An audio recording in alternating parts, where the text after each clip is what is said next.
Et elle m'a fait découvrir le sens du mot « maintenant ».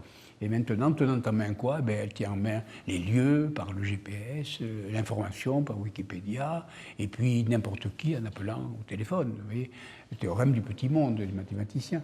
Et du coup, elle tient en main un nouveau temps, un nouvel espace, un nouvel accès à l'information, un nouveau monde. Maintenant, tenant en main le monde. Vous voyez. Et or,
tenons l'hégémonie de la classe homogène, l'hégémonie du modèle simultané, nous ne cessons d'aller faire travailler les élèves à l'extérieur de l'école.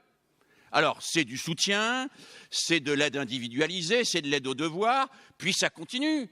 On les envoie ensuite dans des officines privées qui spéculent honteusement sur l'angoisse des familles, puis on les envoie encore plus loin, avec des cours privés par Internet qui seront bientôt pilotés par des plateformes d'accès numérique installées sur les îles Caïmans pour être défiscalisées.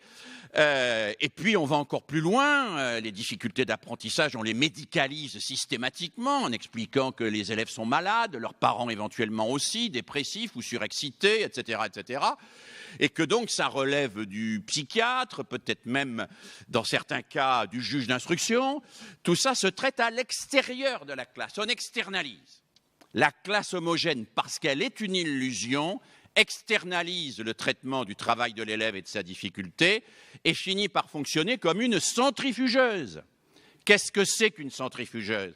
C'est quelque chose qui tourne et qu'est-ce qu'elle fait en tournant? Elle envoie à l'extérieur tout ce qui la gêne, tout ce qui empêche qu'elle tourne plus vite. Et qu'est-ce qu'il y a au cœur de la centrifugeuse? En termes de physique même, il y a une dépression.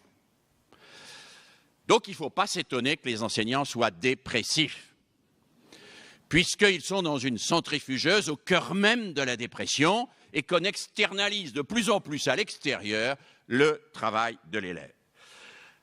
Eh bien, je crois mesdames, messieurs, chers amis, qu'une nouvelle forme scolaire se cherche aujourd'hui et que le numérique, pour lequel vous travaillez et avec lequel vous travaillez, peut contribuer à son invention.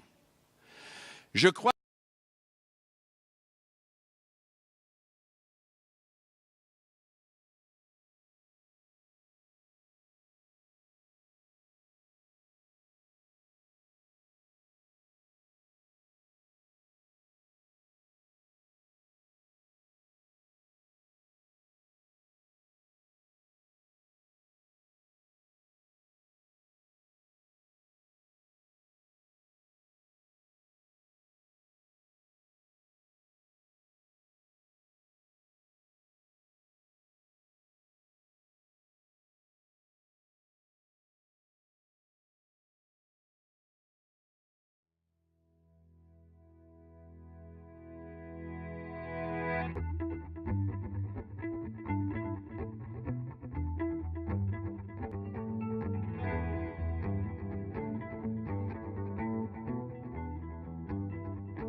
Mais on peut perdre la mémoire, on s'en fout, puisque précisément on a les livres pour s'y substituer. Et du coup, c'est pas qu'on ait le cerveau vide, on a le cerveau libre.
Le projet Mirage, c'est un projet de création d'applications de réalité augmentée pour l'enseignement. Actuellement, le projet a permis de créer environ une dizaine d'applications qui sont disponibles actuellement sur iOS et Android. Ces applications fonctionnent autant sur du smartphone haut de gamme que sur du smartphone d'entrée de gamme. C'est pour ça qu'on va pouvoir utiliser les smartphones des élèves assez facilement. Donc moi, je suis professeur de sciences physiques à la base et je développe ces applications.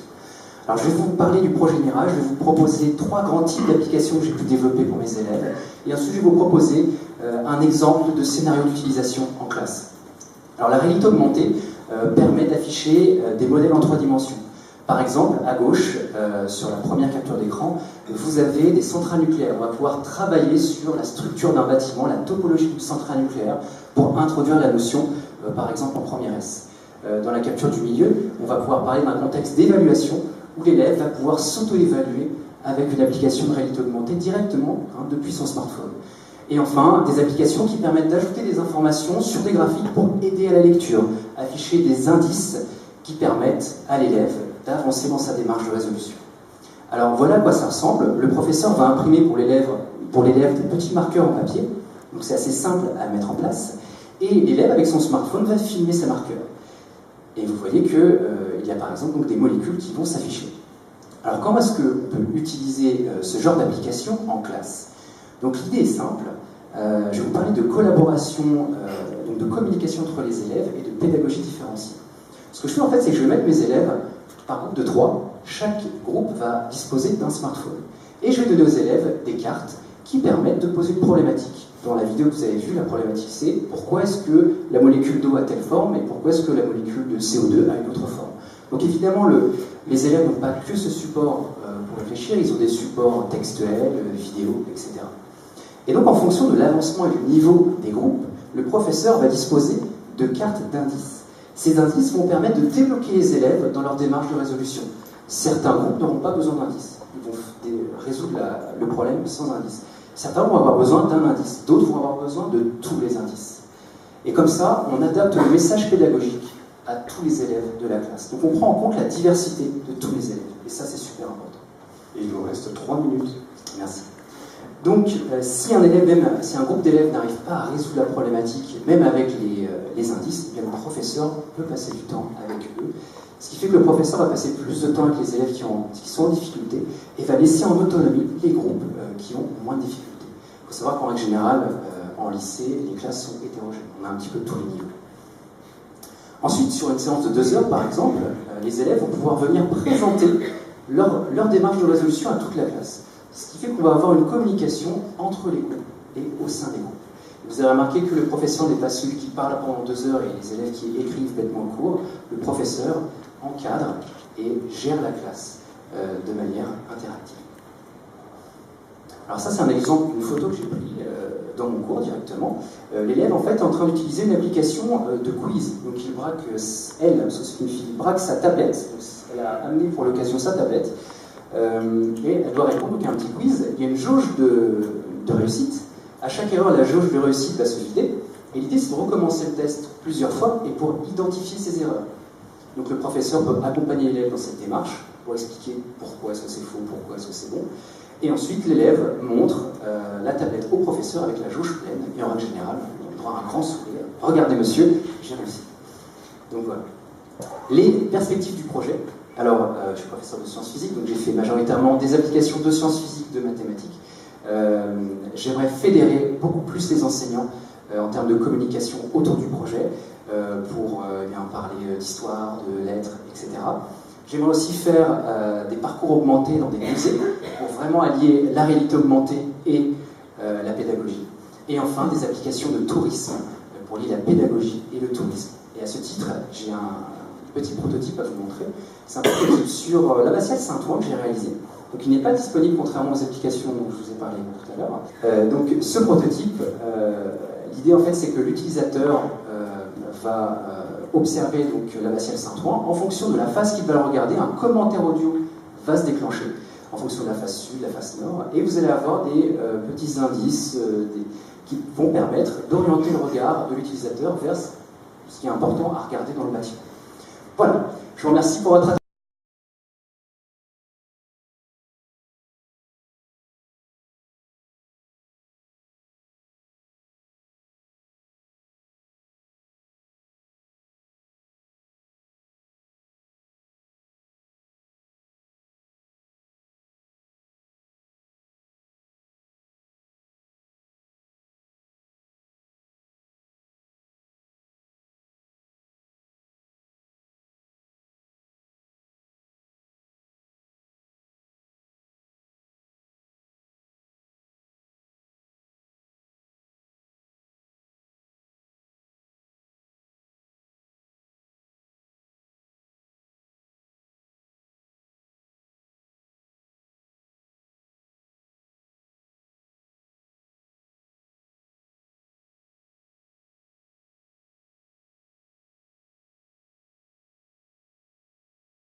Eh bien, mesdames, messieurs, je voudrais conclure cette conférence par un mot catastrophique.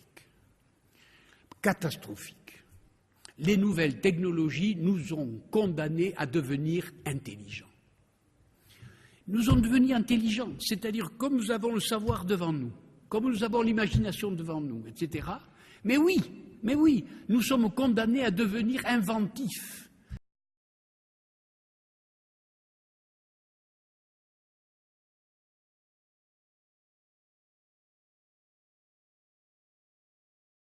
C'est cette phrase de Vladimir Yankelevitch qui nous dit « Pour commencer, on n'apprend pas à commencer parce qu'il faudrait commencer à apprendre à commencer, on n'en finirait plus. » quoi. Et il nous dit « Pour commencer, il faut simplement du courage. » Alors du courage, mesdames et messieurs, chers collègues, je sais que vous en avez. Je vous en souhaite plein parce que vous allez traverser des turbulences, que vous allez être attaqués, que vous allez être suspectés de tous les maux du monde, mais que si vous portez l'ambition que le numérique fasse école, fasse l'école, alors vous portez l'avenir.